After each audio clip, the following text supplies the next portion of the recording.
On a le plaisir donc de recevoir Colette Solaire. Alors, en retournant sur le site, je savais bien sûr que nous avions reçu déjà quelques fois Colette Solaire. J'ai retrouvé qu'en 2011, Colette Solaire avait eu le prix Oedipe pour les affects lacaniens. Hein? Ensuite, vous êtes revenu pour un autre livre qui était l'aventure littéraire ou la psychose inspirée, Rousseau, Joyce et Pessoa. Et je me demande si vous n'êtes pas venu une autre fois. J'ai pas trouvé sur le site, mais il me semble que vous êtes revenu une autre fois, peut-être encore pour un autre livre. En tout cas, ces deux fois, je m'en souviens très bien. Et très malheureusement pour nous, les deux personnes qui vous avaient présenté, qui étaient Philippe Boquet et Francis Cohen, ne sont plus parmi nous. Oui. Voilà. Colette Solaire a écrit énormément de livres, donc je ne vous les citerai pas tous. Et nous allons parler aujourd'hui de son livre qui s'appelle Un désir nouveau, un désirant nouveau, point d'interrogation. Le point d'interrogation est important parce que justement le livre de Colette Solaire est très interrogatif, je dirais, tout en étant en même temps, disons, un peu didactique au sens où on croit tous au fond, en tout cas moi, qu'on sait ce que c'est que le désir. Et pourtant, quand on lit Colette Solaire, on se rend compte à quel point nous sommes tout ignorants. Et Colette Solaire connaît tellement bien Lacan que c'est un plaisir de la retrouver, puisqu'elle déploie dans ce livre le désir, tel que d'abord Freud, bien sûr, l'a défini, parce que c'est de Freud que ça nous vient, et ensuite elle reprend toutes les occurrences de Lacan autour de la question du désir. Alors, nous sommes un peu, comment dire, presque inconscients de vouloir nous livrer à ce livre, parce qu'en réalité, c'est un enseignement qu'elle a fait en 2022-2023, et donc c'est un enseignement qu'elle a produit sur une année, et chacun de ses cours a fait beaucoup de références au texte de Lacan, et bien sûr, on aurait voulu aussi vous suivre, mais bien évidemment, puisqu'on a un livre par mois, c'est quelque chose de tout à fait impossible à réaliser. Donc, vous allez excuser notre légèreté, si on peut dire, mais je voulais vous dire que on sait très bien que vous êtes une formidable enseignante et que vous transmettez depuis longtemps au forum essentiellement, hein, c'est bien là que vous êtes. Mais je voulais vous dire, et on se l'est dit parce qu'on a travaillé avec mon amie Françoise Hermont qui est là, et on s'est dit que vraiment vous nous enseignez des choses à nous à travers ce livre. Alors, on pouvait se demander, j'imagine que vous avez déjà travaillé cette question, vous êtes revenu souvent sur la question du désir avant ce livre. On pouvait se demander au début, mais au fond, qu'est-ce qui fait que vous avez décidé là de reprendre cette question du désir? Alors, vous le dites très bien au début, vous dites qu'on est dans l'ère de la jouissance, où tout tourne autour de la jouissance et qu'on en a oublié, au fond, qu'on ne parle plus du désir, et que du coup, ça vous a donné envie de retourner au désir. Alors, autour du désir, je vous dites énormément de choses. Je ne sais pas par quel bout commencer, mais... alors oui, je voulais vous dire tout de suite peut-être aussi que ce qui nous a frappé et intéressé, déjà le titre de votre livre nous a tout de suite intrigués. Il nous a tout de suite semblé qu'il y avait quelque chose qui touchait aussi à l'actualité. C'est comme ça qu'on l'a entendu et je crois que ça a fait tilt tout de suite. Et effectivement, dans ce livre, tout en parcourant les différentes occurrences de Lacan autour du désir, vous faites très souvent, de façon assez discrète et questionnante, les questions d'actualité. On sait très bien ce qui se passe aujourd'hui. On a reçu Laurie Lofer, on parle d'une psychanalyse émancipée, on nous critique sur nos concepts, hein, que ce soit le phallus, le nom du père, la binarité, et nous sommes dans l'ère du fluide en réalité. Donc c'est vrai que ça nous questionne, et de temps en temps vous faites tout à fait des allusions à ça. Enfin, vous dites des choses très précises, comme autour du couple, que bien sûr Lacan est assez démodé pour les féministes, bien évidemment.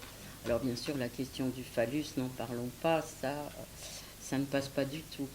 Donc ça nous intéresserait beaucoup d'avoir aussi votre point de vue, dont vous parlez bien sûr dans votre livre, mais comment vous voyez au fond, comment peut-on faire avec cette actualité? Comment la psychanalyse peut faire, puisqu'on sait bien, et Lacan l'a dit, et vous connaissez bien la phrase de Lacan que vous m'avez rappelée tout à l'heure, Lacan a bien dit qu'on ne peut pas ne pas tenir compte de la subjectivité de notre époque. Donc c'est vraiment une question, comment faire avec ça? Comment interroger? Est-ce qu'il faut interroger quand même certains de nos concepts? Est-ce qu'ils ont quand même, ils disent des choses dont il faut prendre la mesure et questionner? Alors il y a ces deux choses, hein, dans le livre. Il y a à la fois ce suivi très méticuleux du désir chez Lacan, parce que ça, c'est sûr que le Lacan du désir du début n'est pas le Lacan de la fin de son enseignement.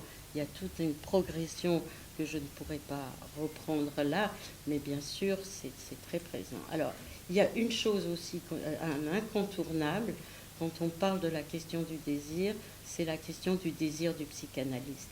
Alors ça, c'est quelque chose vraiment, même si on n'est pas très lacanien, qui me semble être passé complètement pour tous les psychanalystes, je dirais.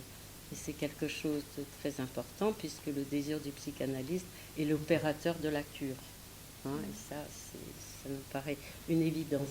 Alors, vous développez, je ne le ferai peut-être pas maintenant pour ne pas emboliser la parole, vous expliquez très bien comment il en est venu à parler du désir du psychanalyste à propos du désir de l'autre. Enfin, le désir, c'est le désir de l'autre. Enfin, il y a tout un développement, bien sûr, théorique autour de la question du désir du psychanalyste. Alors, moi, ce qui m'a beaucoup intéressé et retenu, c'est ce que vous dites du désirant nouveau. Et ça, c'est très important. Enfin, ça m'a évoqué des choses qu'on a échangées avec des amis à qui je disais, mais c'est extraordinaire maintenant qu'on a aussi une certaine expérience, de voir comment, pour certains patients qui vont au bout de leur analyse, qui vont vraiment poursuivre une analyse jusqu'à son terme, comment leur vie change et leur direction change. J'ai une patiente qui avait un métier et qui a changé de métier. Et ce changement s'est opéré grâce à l'avènement du désir dans la cure. Et ça, enfin, c'est une partie de ce que j'entends quand vous dites qu'il y a un désir nouveau. Parce que vous rappelez effectivement que Freud, d'une certaine manière, modestement disait que le but de l'analyse, c'était de passer d'une névrose, d'un malheur névrotique à un malheur banal. Et vous dites là, si ce n'est que ça, c'est un peu court, si on peut dire. On le dit aujourd'hui aussi, peut-être, en ayant traversé tout ce que notre pratique nous a permis de pratiquer, d'entendre, tout ce que la clinique nous a apporté. Alors, je trouve aussi très intéressant la manière dont Colette Soler précise toujours la différence entre pratique et clinique. Il me semble que ça revient souvent, et vous dites effectivement que la clinique, c'est le savoir qu'on tire de la pratique.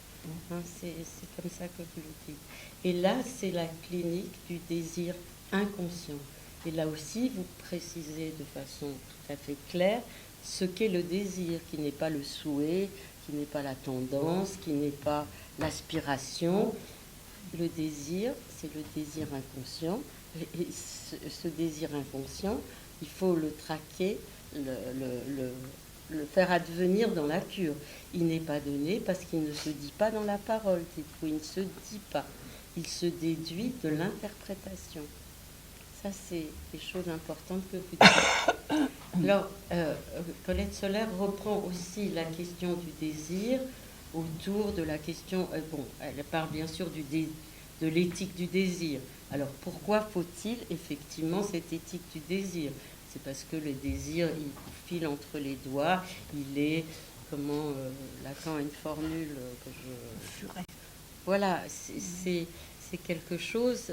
Il faut que l'analyste ait cette éthique pour s'en tenir au désir. Et Colette Soler distingue très bien, ce qui est évident quand même, la question du désir de la demande. Et elle dit qu'il y a un duel, enfin il y a quelque chose dans la cure qui est très important de ce côté-là pour être du côté du désir et non du côté des objets de la demande. Enfin tout ça est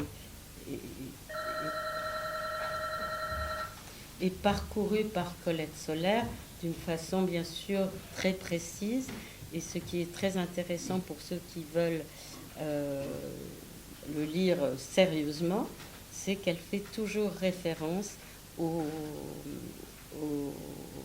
passage de Lacan où il parle de ces choses-là.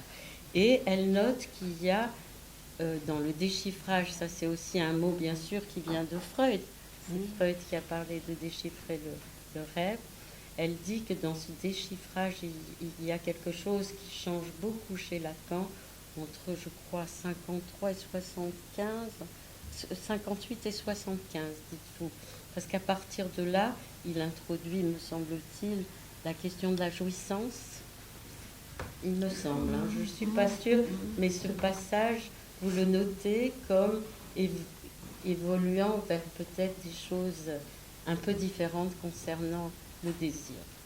Voilà.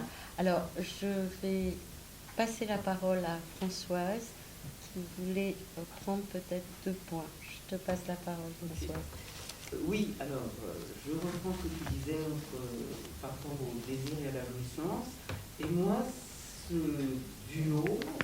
duel parfois, c'est quelque chose que j'ai senti courir tout au long du livre. Alors, par exemple, je retiens quelque chose qu'a dit Lacan, qui à un moment donné avait peur que, à propos du désir, qui est repéré comme relatif au manque, c'est le manque qui permet, ou provoque le désir, qu'il pouvait y avoir une mystagogie du désir, et que... alors, c'était un point qui m'a interrogé, mais qu'en relisant, je crois avoir fini par comprendre un peu, mais justement, vous me direz si je me trompe, vous ajouterez des choses certainement, c'est par rapport à la certitude, parce que le désir, c'est du côté de ce qui court toujours, de ce qu'on n'atteint pas, de ce qui est lié au doute, et Lacan a dit qu'il y avait aussi une exigence de certitude. Donc cette histoire de la certitude, moi, m'a sur le coup étonné.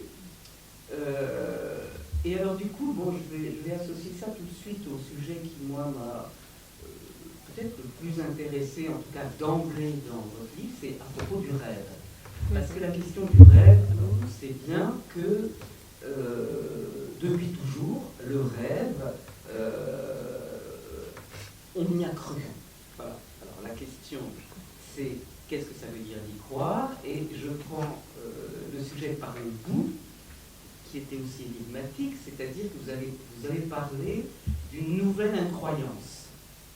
Voilà, donc j'ai trouvé ça très intéressant. Donc d'une part, c'est vrai qu'on a toujours pris le rêve comme une prophétie. Voilà.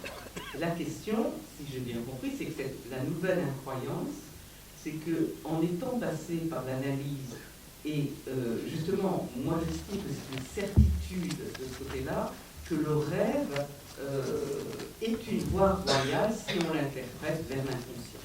Pour moi, je suppose que tout le monde la partage, mais pour moi c'est très fort. c'est vraiment ce dont je ne peux pas douter dans l'analyse, c'est sûr que c'est ça. Voilà. Maintenant, évidemment, il ne s'agit pas d'y croire. Qu'est-ce que ça veut dire y croire que ça va annoncer ce qui est rêvé dans le rêve? Certainement pas. Alors, il y a un point à propos du rêve que je n'avais pas saisi et qui carrément m'a enseigné, donc je vous en remercie. C'est la question.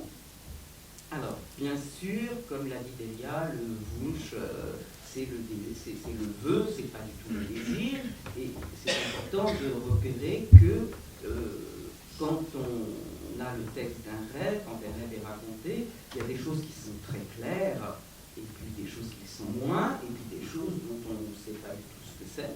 Voilà. Et donc, le désir inconscient du rêve, c'est beaucoup plus compliqué que ce qu'on peut décrypter avec du préconscient et qui vient confirmer des choses qu'on savait plus ou moins. Voilà. Dans le rêve, c'est sûr qu'il arrive quelque chose qui vient vraiment de l'autre. De l'autre, c'est un terme lacanien, mais on pourrait dire d'ailleurs. Tout le monde est obligé de penser que ça vous arrive avec cette certitude. C'est un mot breton qui me revient, je crois, qui disait que quand on rêve, on a des nouvelles de quelqu'un qu'on n'avait pas vu depuis longtemps. Voilà. Et effectivement, ça nous donne de nos nouvelles, et très souvent, on ne peut pas en douter. Alors, quelles nouvelles? Ça, c'est plus compliqué à savoir. Alors, ce que ça m'a enseigné, maintenant je vais au but de ça, que j'ai vu chez vous, c'est que ce qui n'est pas interprétable, et qui me paraît fondamental, c'est la jouissance du rêve, justement, pour reprendre cette question de la jouissance. Et que la jouissance, elle est, et que ce qui est chiffré et indéchiffrable, c'est l'élaboration du rêve, c'est les processus de l'élaboration. Alors, je voudrais vous demander, par exemple, si vous seriez d'accord pour dire que dans l'élaboration du rêve, le sujet n'y est pas, que c'est asubjectif. C'est-à-dire que le contenu de ce qui est rêvé, les images reprennent des choses qui reprennent le souci de notre histoire, etc. Mais la manière de condenser et de déplacer, c'est quelque chose qui est absolument fondamental, puisque Lacan, en plus, c'est de là qu'il a tiré la structure de l'inconscient. Le langage, voilà, sont des processus inscrits dans le langage. Et à ce niveau-là, il me semble qu'on pourrait dire que c'est pas subjectif, c'est pas la langue, c'est vraiment la structure. Et cette histoire du déplacement et de la condensation, ce serait du processus qu'on joue. Voilà. Et ça m'a éclairé. C'est quelque chose à quoi je n'avais pas pensé. Alors j'en profite pour dire que vous dites que, enfin, reprenant Lacan, mais bon, c'est vous qui le dites, et c'est important, parce que votre dire, même si c'est discret, on le sent dans ce que vous dites. Voilà, donc c'est ça aussi qui m'a permis d'entendre Lacan de manière différente, avec des éclairages particuliers, parce que vous ne prenez pas parti, mais votre dire existe. Voilà. Donc, oui, le langage, les processus, alors je ne sais pas si on peut dire que c'est de l'ordre de l'automaton aussi, où se niche la jouissance. Voilà. Alors la jouissance, moi j'étais habituée à penser que c'était quelque chose dont il fallait, alors bon, ça a plusieurs définitions, mais l'impossible, le réel, mais que c'était quelque chose dont il fallait, qui était épouvantable, que l'éthique de la psychanalyse, c'était de ne pas être dans la jouissance. On dit que quelqu'un jouit quelque chose, au sens psychanalytique, je ne parle pas de la vie, de l'usage du monde, c'est une critique, c'est éthiquement, ce ne serait pas bien. Et en fait, vous soulignez, en reprenant Lacan, que la jouissance fixe certaines choses, que ça donne une stabilité, alors que le désir est dans le toujours plus loin et quelque chose d'inquiétant. Et à travers ce que j'ai lu quand vous reprenez Lacan, on peut en faire un nouage. Alors, je ne sais pas si c'est juste de dire nouage, mais qu'en tout cas, ça peut aller avec dans la vie. La jouissance, c'est pas forcément mauvais, mais je parle de la jouissance inconsciente, bien sûr, parce que je crois qu'il faut séparer ce qui en est de la jouissance inconsciente, comme par exemple dans le processus d'élaboration du rêve, des différentes jouissances dont on parle tout le temps pour dire que justement, on n'est pas dans le désir, on est dans la jouissance. C'est pas la même chose. Et ça m'a paru important aussi de repérer à travers ce que vous dites qu'il y a plusieurs aspects et que la jouissance n'est pas forcément négative. Justement, le désir est du côté de la négativation, c'est-à-dire c'est pas l'objet, c'est l'absence d'objet qui fait la cause de l'objet. C'est ce qui cause le désir, mais l'objet on ne peut pas l'atteindre. Dans la jouissance, il semblerait... il y a du corps. Ça renvoie au corps. La jouissance renvoie au corps. Renvoie au corps, oui, mais qu'on pourrait atteindre quelque chose. Bon, maintenant, le deuxième point, là, c'est par rapport au rêve.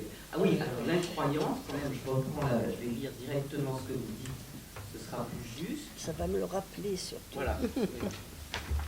Alors bon, je résume ce qu'il y a au-dessus, c'est que de toute façon, dans le rêve, au niveau du désir, ça a un rapport avec le Père Noël. On attend quelque chose, ce cadeau, voilà, je sais ce que ça veut dire. L'objet va arriver, l'objet qu'on demande, je dirais, plus que qu'on désire. Enfin, on croit le désirer. Voilà. Alors, je lis le dernier paragraphe.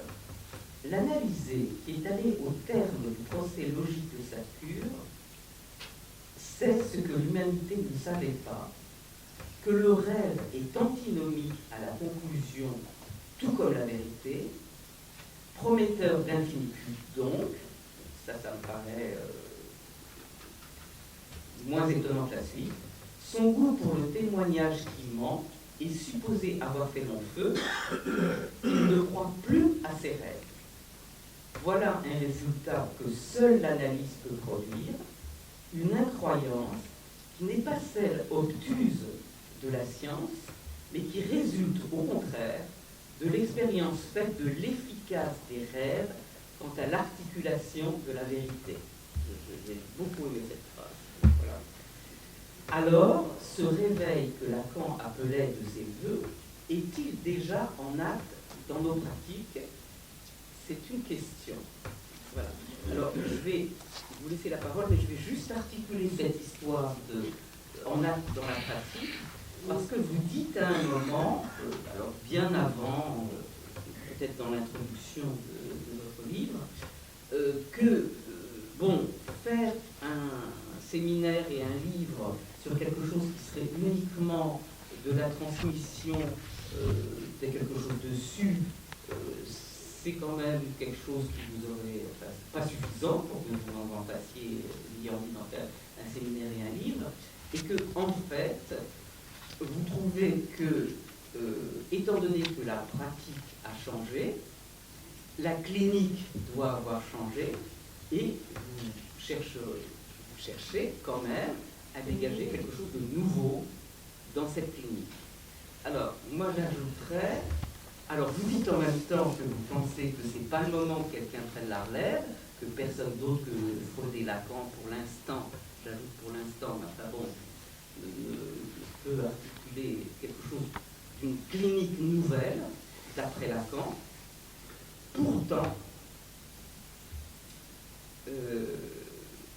Pourtant, c'est sûr qu'il faudrait tirer des conséquences de ces nouvelles pratiques. Et moi, j'ajouterais même qu'au niveau des concepts, justement, il y aurait forcément à modifier des concepts ou à les articuler autrement du fait qu'il y a une nouvelle pratique.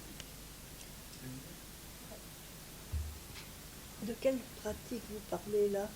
Alors, par exemple, vous dites, le setting n'est pas le même, vous parlez du setting, je me souviens de ça. Oui. Si vous voulez, je crois que tous, quand on parle de ce qu'on fait avec nos patients, c'est ni ce que faisait, ni exactement, plus qu'exactement ce que faisait Lacan, ce que faisait Freud. Donc on a modifié nos pratiques, mais c'est ce qu'essayent de faire, je pense, alors c'est pas exactement ça, mais les théories du genre, c'est-à-dire que, étant donné le nouvel état de la société, et c'est sûr qu'il y a un nouvel état, est-ce qu'il y aurait, c'est une question. Voilà, donc Lacan y répond, vous y répondez d'une certaine manière, d'autres y répondent de manière terriblement fondamentale, bien terriblement, en disant que phallus, filles et garçons, c'est des choses qui sont dépassées. Voilà. Bon, je vais m'arrêter là. Oui. Ben, merci à vous deux. Hein. Vous écoutez avec grand intérêt. Alors, je ne sais pas. Je vais essayer d'abord de dire quelque chose sur enfin, ce sur quoi vous avez fini peut-être. Oui, vous l'avez évoqué. Tout à fait. Qu'est-ce qu'on fait avec l'époque? Avec l'époque, ces nouveautés, ces choses qui en indignent plus d'un, qui en enthousiastent d'autres, etc. À vrai dire, je vous avoue que c'est une question que je me pose jamais. Jamais. C'est-à-dire que l'époque, elle est là, on reçoit les patients qui viennent, mais comment, en tant que psychanalyste, qu'est-ce qu'on fait? On est censé faire des psychanalyses. Or, qu'est-ce qui définit la psychanalyse? C'est pas le type de patient, c'est pas le type de symptôme qui définit la psychanalyse. Ce qui définit la psychanalyse, c'est le procédé freudien. Et si vous enlevez le procédé freudien, il n'y a plus de psychanalyse. Il y a toutes les psychothérapies multipliées qui existent. Mais, alors ça, c'est une thèse de Lacan, hein, très dépliée, très explicite. C'est le procédé qui fait non seulement la psychanalyse, mais l'unité de la psychanalyse. À savoir, on invite le patient à ce qu'on appelle l'association libre, qui n'est pas si facile à définir, mais enfin, qui est quand même une parole où il est invité à lever toutes les exigences mondaines qui pèsent sur la parole, hein, les censures, les pudeurs, etc., etc. Bon, on l'invite à parler comme ça, et cette parole, elle rencontre du côté de l'analyste son dire d'interprétation. Et bon, alors, si je définis la psychanalyse comme ça, je n'ai pas à me tracasser pour l'époque. Je n'ai pas à me tracasser pour l'époque. Quand arrive un patient, je vais essayer de le faire entrer dans le procédé. Il peut ne pas vouloir entrer. Il peut être rétif. Il y en a bien sûr beaucoup qui sont rétifs. Et bon, et peut-être que cependant, je garderai ce patient pour faire autre chose qu'une psychanalyse, pour faire du soutien, pour faire une préalable à l'analyse, peut-être. Mais ce n'est pas un problème. Voilà, pour moi, franchement, la question ne se pose pas comme ça. Et quand on la pose, la question, c'est qu'on confond les données qui arrivent dans la psychanalyse, les données fantasmatiques, les récits de vie, enfin tous ces contenus, bien sûr, un analysant d'aujourd'hui ne nous raconte pas la même chose que les hystériques de Freud du début. Mais ça ne change pas la psychanalyse. C'est les contenus qui changent. Bon, ça c'est sur ce premier point-là qui est très important à mes yeux, hein, parce que si on sort de la définition de la psychanalyse par le procédé freudien, alors il n'y a plus de psychanalyse. C'est terminé.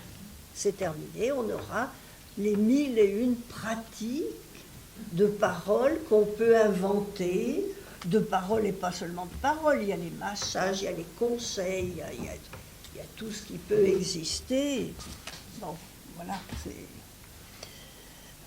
Alors, peut-être je ne m'inquiète pas assez, hein. Peut-être que d'autres s'inquiètent plus que moi, mais franchement, je ne crois pas. Est-ce que je peux reprendre? Oui, allez-y. Merci beaucoup. Je suis entièrement d'accord avec vous. Mais, je suis entièrement d'accord avec vous, parce que quand je reçois des patients, ça ne me gêne pas. Je veux dire, je n'ai pas l'impression de changer quelque chose par rapport à la psychanalyse.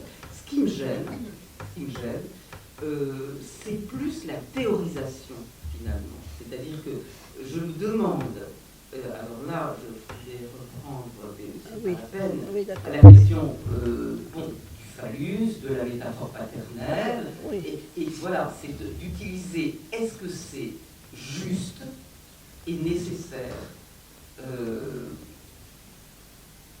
et inévitable, parce que moi je les utilise parce que je les ai intégrés dans la génération qui est la mienne. Mais je me pose la question, est-ce qu'il n'y aurait pas des choses à changer dans la théorie? Je ne parle pas, évidemment, pas de changer la question de l'interprétation. Justement, c'est dans ces mots que je dis. Phallus, métaphore paternelle, voilà, c'est ça. Oui. Alors là, oui, bien sûr.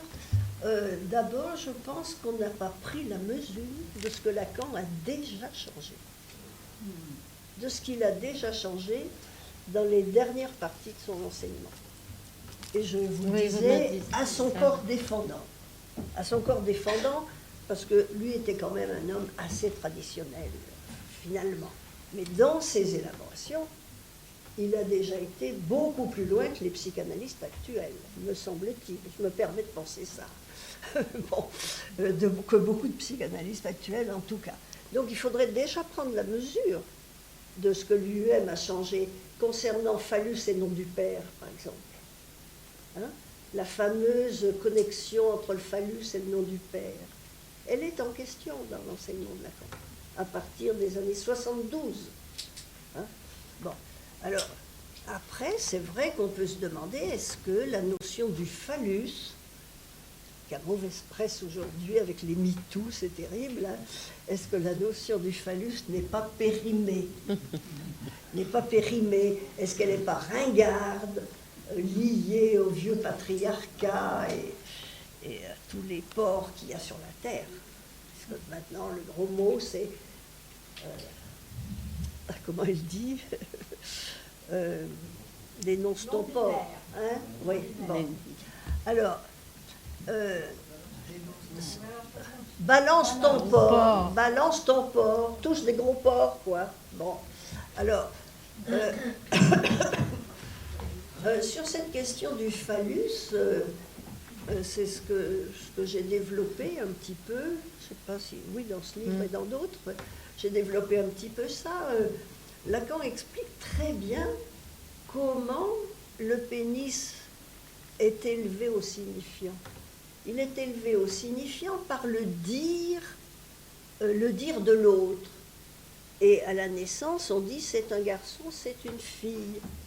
Alors ça veut dire que l'organe est devenu un index différentiel, c'est-à-dire un signifiant. Alors, pour que le phallus disparaisse, il n'a pas disparu, il est toujours là.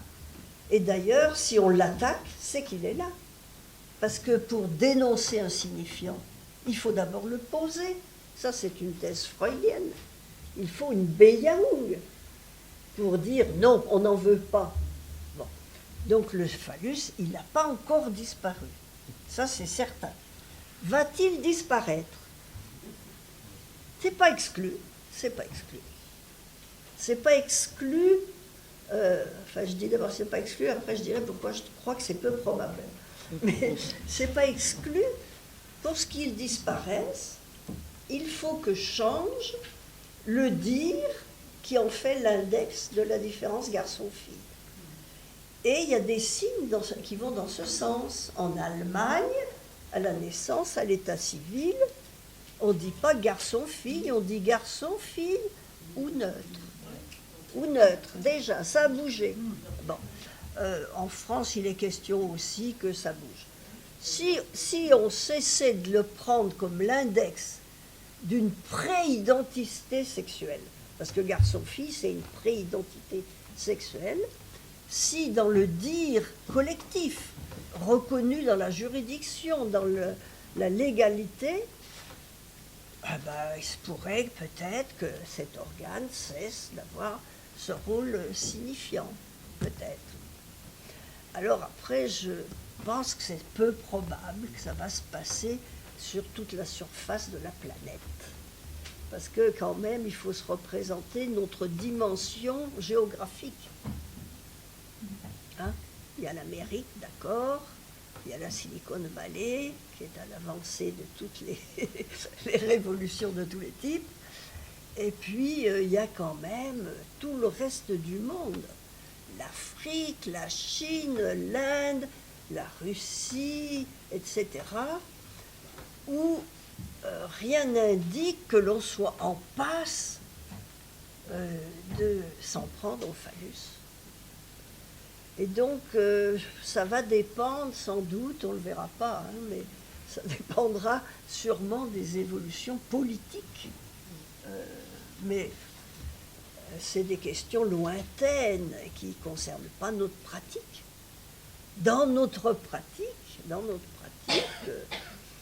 moi je me fais fort de démontrer à toute personne qui nie le phallus que le phallus, il y est.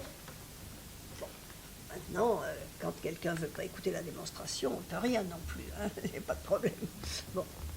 Je ne crois pas que le phallus, c'est une question. Il y a une question sur le nom du père et de sa différence avec les pères et de ses modes d'incarnation. Il y a des questions sur le lien entre le nom du père et le phallus. Mais tous ces remaniements, ils sont chez Lacan déjà. Et donc... sans doute que d'autres remaniements peuvent apparaître, il n'y a pas de doute. Hein. Mais ce qui fait la psychanalyse, ce n'est pas sa théorie, c'est pas ses concepts. Hein. Ce qui fait la psychanalyse, c'est d'abord sa pratique. C'est qu'il y a des analysants qui s'analysent et qui... Bon, alors, c'est pas moi qui vais dénigrer les concepts de la psychanalyse, hein. Pas du tout, mais enfin, bon. Alors, si vous voulez, je reviens au désir. Je reviens au désir parce que, au fond, si on prend les écrits, tous les écrits, on est encore dans une conceptualisation du désir, très proche de Freud, hein, et qui met en valeur les paradoxes du désir. On avait fait une année un rendez-vous international sur les paradoxes du désir. Les paradoxes du désir, en effet, ils sont multiples. Et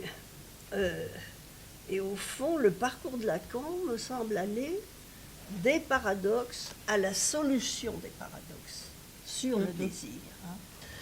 Un des premiers paradoxes, quand même, qu'on perçoit quand on prend le thème du désir, c'est pas moi qui l'ai choisi, hein. Ah oui? Non, on a un collège clinique, on est une collectivité, et on choisit chaque année un thème.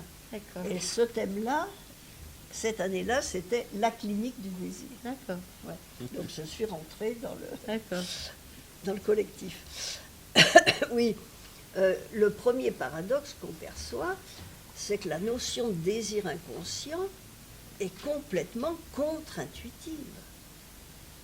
C'est contre-intuitif, parce qu'au niveau intuitif, c'est-à-dire conscient, quand on désire, on sait qu'on désire. Hein?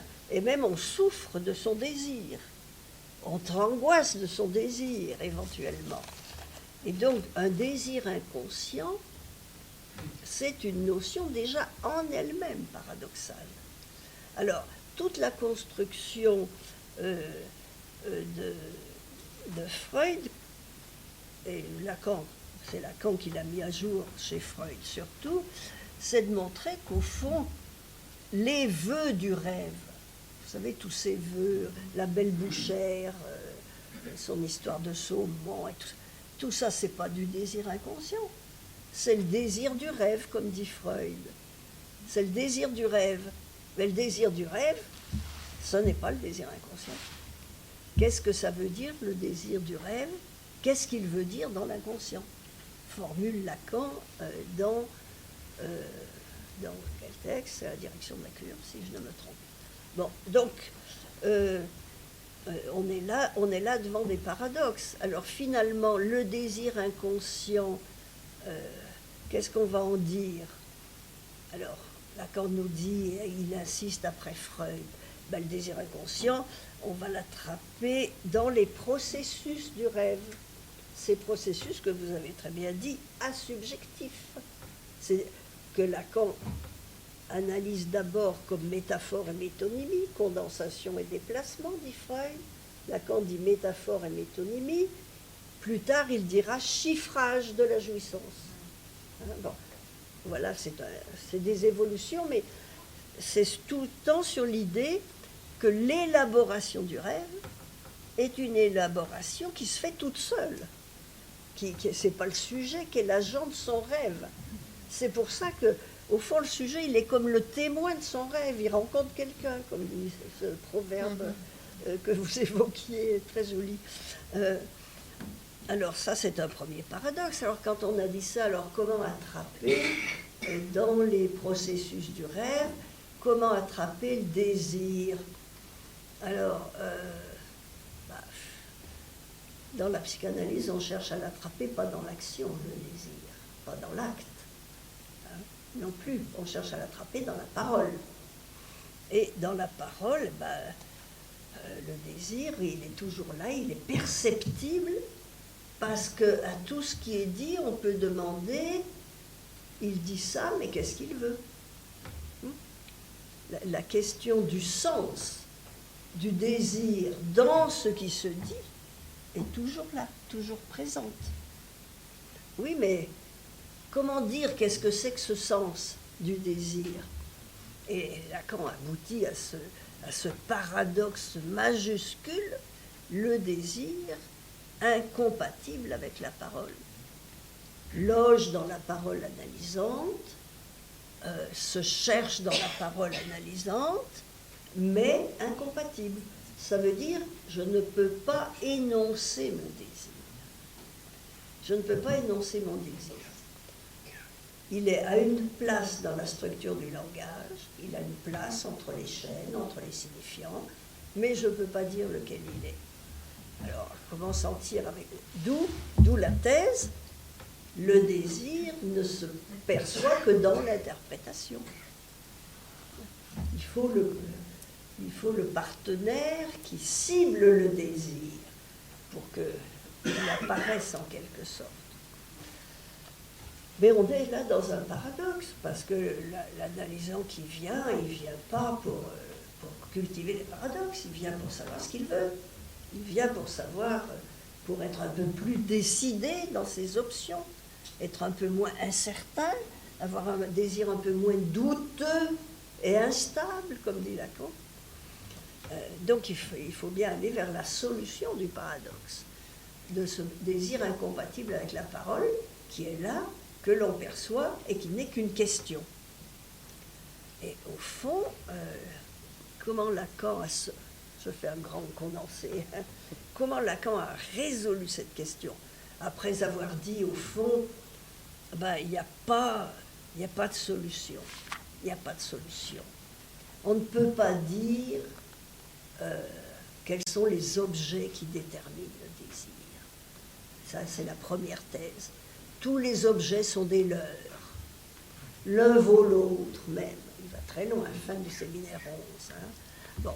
Et alors, après avoir fait valoir ça, le désir, il est là. Mais on ne peut pas dire ce qu'il vise. Il finit par trouver une voie, à savoir que le désir, il est là, mais il a un véhicule. Il est véhiculé par la demande. Dans la psychanalyse, la parole, elle est animée par la demande transférentielle. La demande qui appartient au registre, comme on sait, des affects de l'amour. Bon. Donc la demande transférentielle, et la demande transférentielle, qu'est-ce qu'elle veut? Là, elle veut quelque chose. Elle vise à obtenir. C'est l'expression que Lacan répète. qu'on trouve dans la proposition sur le psychanalyste de l'école. Ce que la demande vise à obtenir, ce que le transfert vise à obtenir. Et qu'est-ce qu'il vise à obtenir? Qu'est-ce qu'elle vise à obtenir, la demande? Elle vise à obtenir, au fond, quelque chose qui n'est pas sans rapport avec la cause du désir, à savoir un plus de jouir. Elle vise à obtenir quelque chose qui compense l'objet A en tant qu'il manque. L'objet A en tant qu'il manque, qu'il est le moteur du désir, mais qui ne permet pas de dire ce que l'on désire. La cause ne dit pas l'objet, c'est la demande qui permet de dire quel est le plus de jouir requis. Et c'est pour ça que Lacan termine dans c'est la postface au séminaire 11, on est en 73, il dit la demande à interpréter. C'est la demande que l'on va interpréter. Et c'est en interprétant la demande que l'on saura quel était le plus de jouir vers lequel le désir se dirigeait. Et là, Lacan a construit en quelque sorte une solution au paradoxe et à l'insoluble de la prise sur le désir.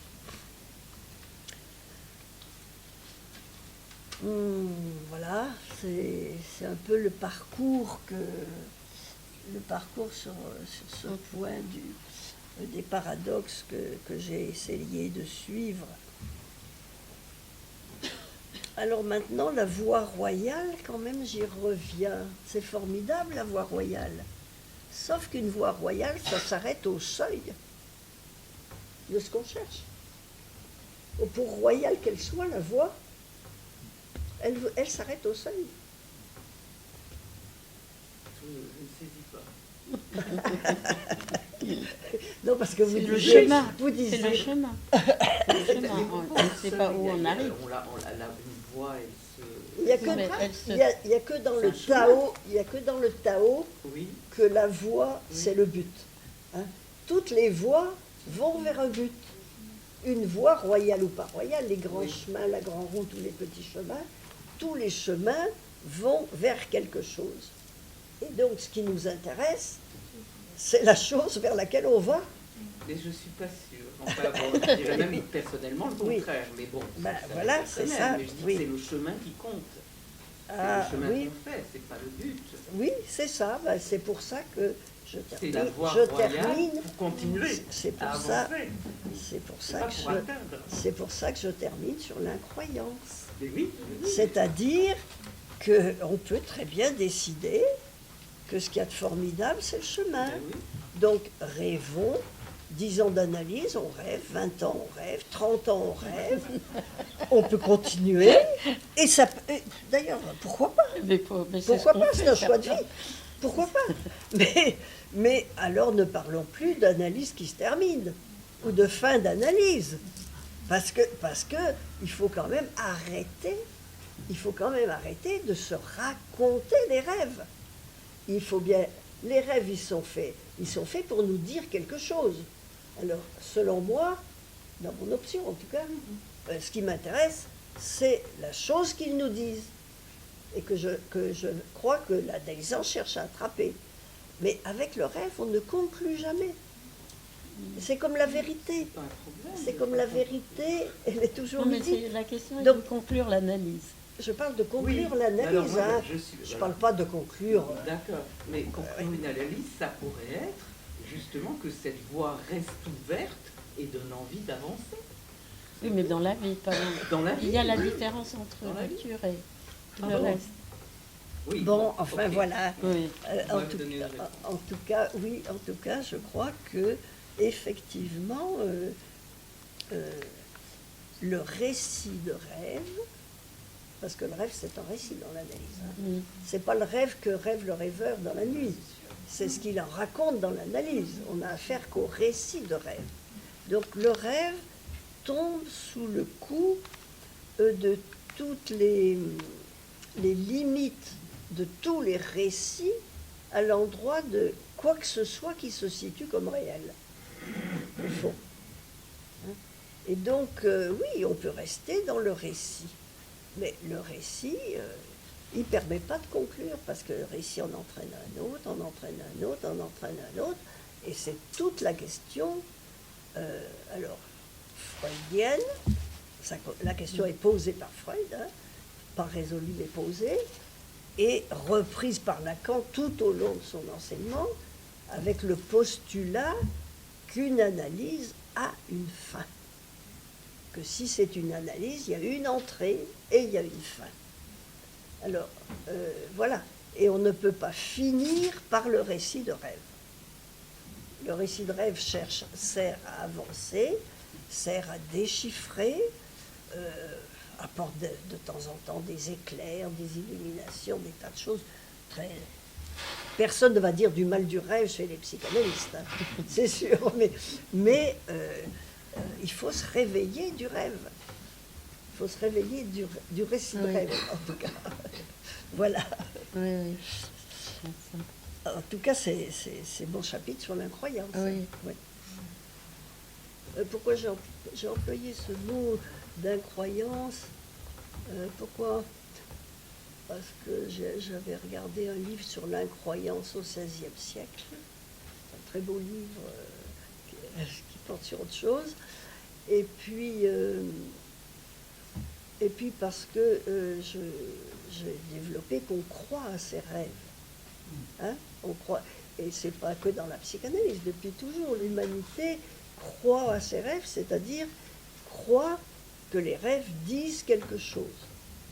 Et la psychanalyse met ça en œuvre, hein, faire dire quelque chose au rêve. On a le récit de rêve, puis les associations sur le rêve, on fait dire quelque chose au rêve.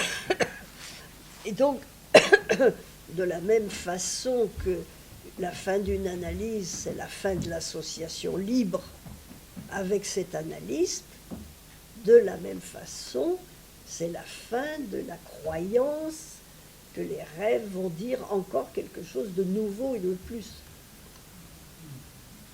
Donc c'est une incroyance spéciale. Si on arrive à dire ce que la demande transférentielle cherchait à obtenir, pour le dire, il faut bien passer par le fantasme. J'en ai pas parlé, mais il faut bien passer. Parce que Marielle, tu dis, la demande transférentielle, elle cherche à obtenir de l'amour. Oui, à un niveau évident, au premier niveau, bien sûr, elle cherche à obtenir de l'amour. Mais ce n'est pas le dernier mot. Ça s'interprète aussi, la demande d'amour. La demande d'amour s'interprète. Et donc, l'idée de Lacan, c'est que ce que ça cherche à obtenir, c'est un plus de jouir.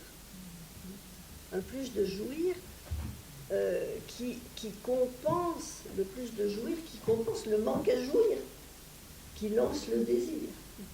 Donc, il y a une articulation entre le désir et l'interprétation de la demande.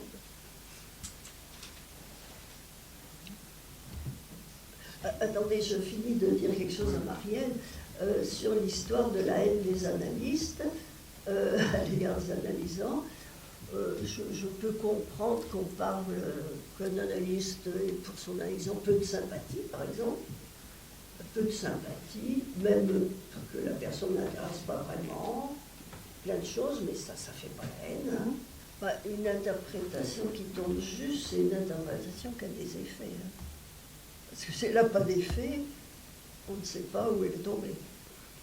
Donc, que ce soit un enfant ou pas, ça, ce que je dis là, ça s'applique. Oui, ben, le désir de l'analyste, on n'en a pas parlé, mais le désir de l'analyste, il est sous-entendu à toute la présence de l'analyste, tout ce que fait l'analyste. Il faut bien... Loin s'en fout. Hein? Loin s'en fout. Loin s'en fout, vous pensez? Ça veut dire quoi? Qu'est-ce que tu veux dire C'est par... pas toujours le cas, Ça vous veut pensez? dire qu'il y a une foule d'interventions de l'analyste qui sont du registre de la théorie ou de l'imaginaire. Et que c'est une parole qui ne touche pas, qui n'imprime pas, Oui. qui n'est pas désirant.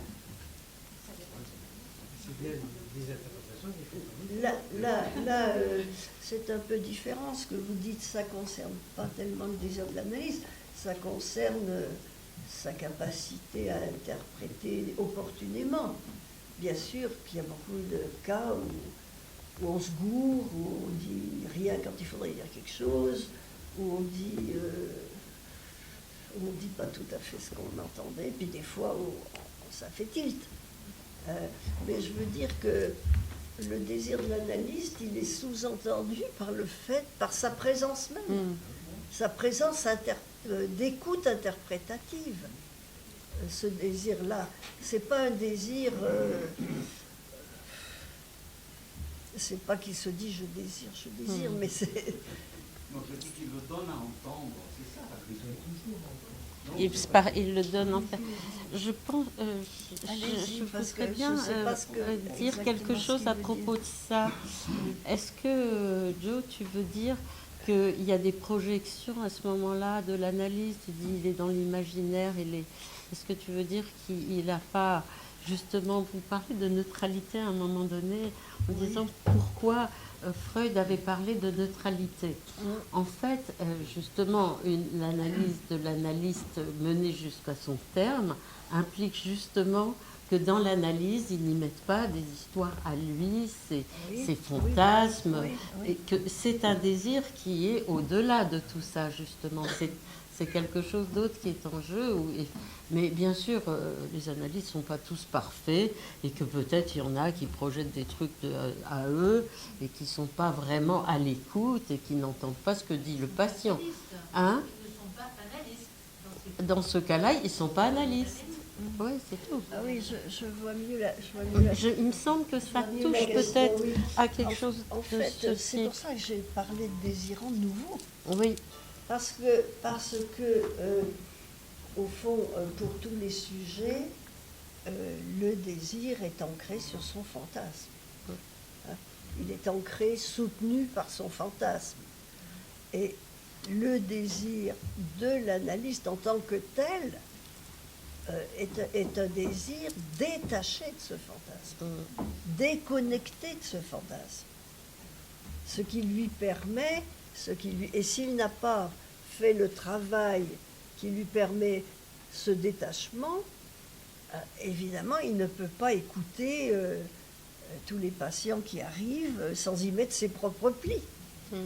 Et s'il y met ses plis, évidemment, c'est... de toute façon, mais... Ben, oui, plus ou moins, bien sûr. C'est-à-dire qu'il peut mettre ses plis à... Oui, ce serait une question à approfondir en cas précis, ça. Mais en fait, le désir de l'analyse, c'est un désir détaché du fantasme de la personne de l'analyste. C'est ça la nouveauté. C'est pour ça que j'ai mis un point d'interrogation. Parce que... est-ce que...